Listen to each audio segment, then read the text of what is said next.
got in later in the process? I really don't. I think we've worked really hard to make sure that we're diligent about the process and started with watching our own players and making sure we had a good feel for them, and then moving on to free agency and now moving on to the draft. So I think we've been methodical in that approach and been making sure that we spend as much time as we need to get it right. How's your correspondence with Baker been so far? Good, just like I'd say the rest of our guys. I've tried to get in touch with each of them via text or a phone call or FaceTime or whatever it may be. So I think it's important to start developing those relationships with each one of our guys. Miguel and Jarvis coming off surgery. I don't know if Odell's going to be around the offseason, but drivers obviously can't participate. You're trying to install an offensive system, trying to get Baker and all on Sunday. Just what type of challenge is this going to present for you in year one? Yeah, I think listen, injuries are part of the NFL, and then rehab's part of the NFL, so those guys are going to do everything in their power to get back as quickly as they can, but I can promise you that with those two guys in particular and our medical staff, they'll make sure that they do it the right way. But it's a challenge, as you say, but I think it's something that you have to deal with year in and year out, and have spoken to both those guys about it and how they have to be very proactive about learning the system maybe when you're not getting reps due to an injury. Have they been in the building more because the rehab those injuries? Like, have you been able to spend more time with them because of that? I have been able to spend some time with them as they've been working with Joe and the medical staff. When it comes to David Njoku, Andrew had some nice things to say about David, and you run a lot more two tight end sets than they have here in the Pits. What are your thoughts on David as you look at the film? Looking forward to work with him. I think there's a obvious skill set there. There's a reason he was drafted that high. I think you can see it just in his physical ability. And it's a big year for David. I've explained that to him. He knows that. And a lot of that is going to be up to him and the amount of work that he puts into this. And we have big plans for him, but it's about for him coming back in the building and working, and then ultimately being able to see if we can utilize him in a role that can take advantage of some of his physical skill set. Kevin, what's the learning curve from your experience with these big tight ends here that are big and fast when you actually ask them to block somebody in the NFL?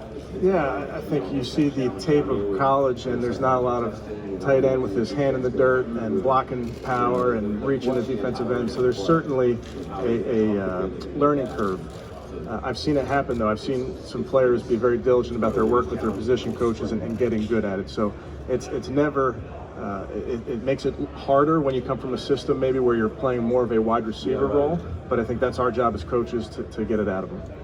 How much have you previously been involved in the draft process? What has your experience been like around the NFL draft? Yeah, I think my previous stop, the Vikings did a great job of utilizing the coaches and their evaluation. So I think AB and I are on the same page and making sure we have every voice is heard, and we put our position coaches to work here as they evaluate these players. But at the end of the day, I will say this: our coaches are not going to become scouts for the next 2 or 3 months. That's not their job.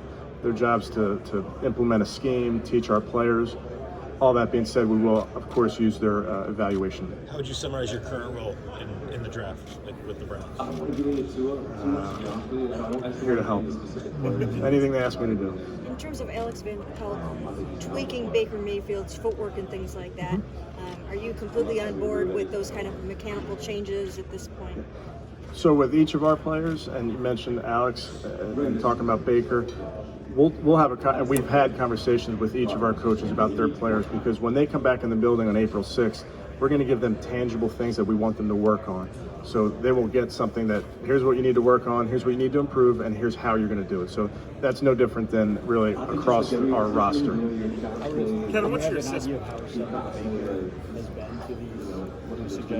Well, at this point in the offseason, we can't really talk football with our guys, so I think April 6th is that big day there in the calendar where our guys get back in the building. We can start to have those conversations.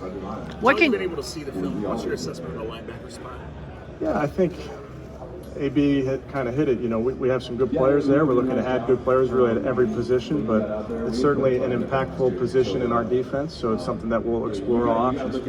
What can you do to get players to put aside their individual interests and kind of focus on the team? I mean, I didn't know how much big a role you could have in that. Well, I think individual success is a good thing. We want our players to have individual success, but always the team comes first. So you can have it, I've seen it, you can have individual success while having team success. And that'll be the message to our players, and they'll hear that from me and from their position coaches. And ultimately, when it becomes something that the rest of the team is embracing, that team aspect, I think then you got something. There's been a lot of little off the field, sometimes not so little off the field stuff, even since you took the job.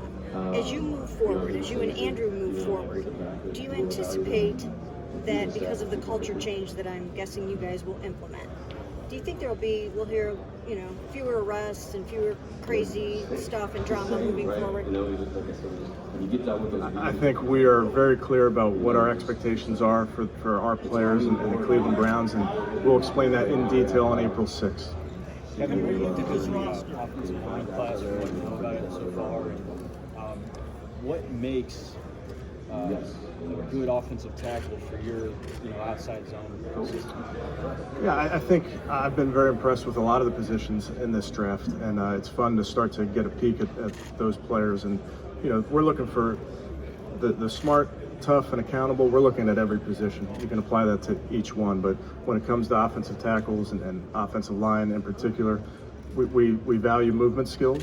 That's not to say that we don't value a guy that is ultra physical. I think it's always a combination of all those things. Kevin, when you look at this roster, how does it translate into the way you want to play football, both offensive and defensive?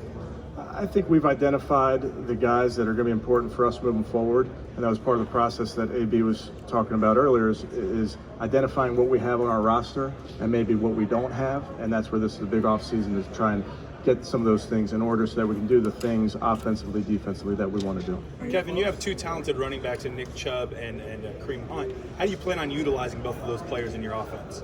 Yeah, I think the more the merrier. Give us as many good players as you can when you're talking about offense. I know there's one ball, but if you can have a couple running backs, a couple tight ends, a couple receivers, we'll always take it. So it's our job to figure out how to use those guys. You help. I'm not going to get into specifics, but just like every roster, you're always have an area that you want to improve going into an off season, and that's, I would venture to say, is no different than everybody. But that's where the most important part when we first got in the building was understanding what we have, and that spent some time to watch all that tape and each of our position coaches watching their position, because you have to have an intimate knowledge of your group before you move forward with your plans.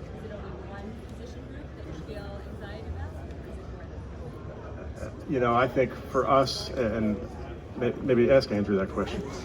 For us, it's just so important that as we move forward, we're exploring every avenue to improve our roster, and that is at every position. When you look at the AFC North, and Joe Burrow might now come into the division, Ben is probably on his way back, or could be on his way back, Lamar, Baker.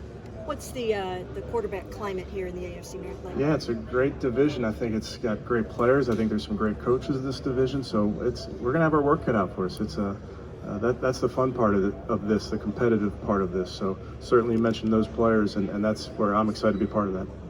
You helped push Kirk Cousins to his most efficient year as a quarterback last season. What was the key to that? How can you apply that to Baker, who's coming off a rough season in 2019? I think they're totally different players, and I'll, briefly on Kirk, just a class act, a pro all the way, and really enjoyed my time with him. As it pertains to Baker, that's our job as coaches to study these guys, figure out the things that maybe we can help them improve, and that's where we're well on our way in putting those processes together.